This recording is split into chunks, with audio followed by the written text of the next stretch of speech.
Hello friend, good morning. কেমন আছো সবাই? নিশ্চয়ই ভালো আছো। আমি কিন্তু খুব ভালো আছি। তোমরা কেমন আছো বলো? আবার একটা ভিডিও নিয়ে চলে আসলাম। দেখো, সেকেন্ড ব্লগ, যেটা কালকে দেখেছো। খাওয়ার পর আমরা কিন্তু বেরিয়ে গেছিলাম।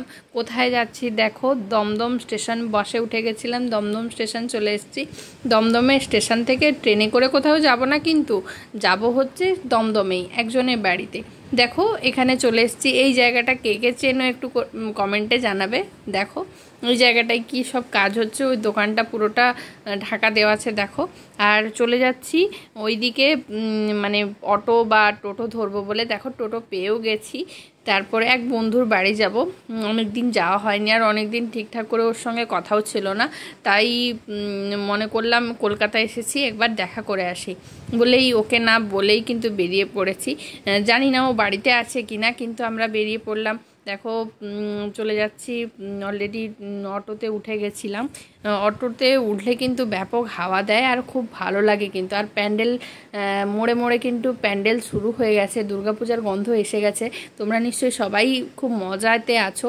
এই মজাটা এই সময় থাকে, পুজোর সময় আর থাকে না। কেন মনে হয় আজ মা চলে যাবে। আর এবারে পুজো তো অনেক কম দিনই পড়েছে, তাই একটু মন খারাপ বেশিই হচ্ছে। এখন থেকেই মন খারাপ শুরু হয়ে গেছে যে পুজোটা কম দিন থাকবে। এখনও পুজো এলোই না। আমরা কেনাকাটাও ঠিকঠাক করা শুরু করেছো কিনা জানি না। আমার তো একটুখানি হয়েছে, আর বাকিগুলো হয়নি, এবারে হবে। তারপরে দেখো, এবারে চলে এসেছি। এখানে হচ্ছে, এইটা হচ্ছে ওর জায়গা, দীপ সেলুন কাঠগোলা।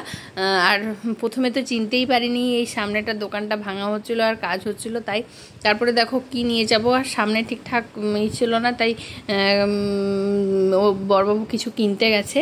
দেখো চলো, এবারে ওই গলিটা দিয়েই কিন্তু ঢুকতে হবে।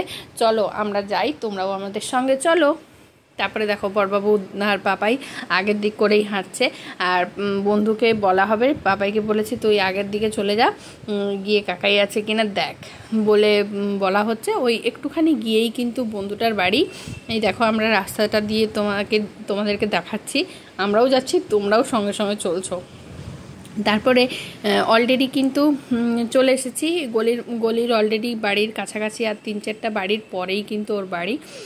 বাড়িতে গিয়ে যদি না দেখতে পাই কি হবে বলো তো। বাড়িতে ঘুরে চলে আসবো দিয়ে। আমাদের আজকে অনেক জায়গায় প্ল্যান করা ছিল, কিন্তু এমন রোদ উঠেছিল, তারপরে আবার এমন বৃষ্টি হলো, কোথাও যাওয়াটা ঠিকঠাক হলো না। দেখা যাক। তারপরে দেখো, পাপাইকে প্রথম পাঠিয়েছিলাম, পাপাই বললো কাকাই বাড়িতে আছে, চলে এসো। পাপাই তো গিয়ে একটু ঢম মেরে দিল, কিরে তোর মা বাবা কোথায়? বলছে না না, আসেনি ওরা, আমি একাই এসেছি, আমাকে দমদমের স্টেশনে তুলে দিয়েছে। ও তো বিশ্বাসই করলো না, বলে এসো এসো বলে। তারপরে দেখো, বন্ধুটার বাড়িতে ঢুকে গেছি।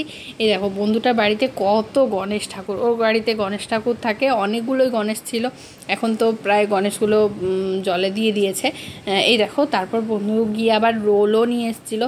আমরা অলরেডি ভাত খেয়ে গেছিলাম, মানে রেস্টুরেন্টে খেয়ে গেছিলাম, জানোই তো এরকম পেট ভাত, তারপরে এরকম রোল কিনে দিয়েছে। বলো পেটে ধরবে? তবুও ধরিয়েছিলাম। রাত্রে আর কিছু। দেখো, আরেকজন বন্ধুও দেখা করতে চলে এসেছিলো, মানে আমরা যে লাইভ করি সেখান থেকে, ফেসবুক থেকেই এসেছিল। অনেক দিনের পরিচয়, যেহেতু ও কলকাতায় ছিল, আমরাও কলকাতায় এসেছি, দেখা করতে এসেছিলো। কিন্তু আমরা বেশিক্ষণ থাকতে পারিনি। আমরা আরেকটা জায়গায় যাওয়ার জন্য, যে কোথায় যাব পরের ব্লগ দেখতে থাকো, তাহলে বুঝতে পারবে। ভিডিওটা কেমন লাগলো বন্ধুরা? ভালো লাগলে লাইক কমেন্ট শেয়ার করে দিও, আর একটু সাপোর্ট করো। আর পরের ব্লগটা কিন্তু অবশ্যই দেখো। এই কদিনের ব্লগগুলো খুব কিন্তু ভালো ভালো আসতে চলেছে, আর তোমাদের খুব ভালো লাগবে। আর শর্টসগুলোও দেখতে থাকো। Tata, bye bye.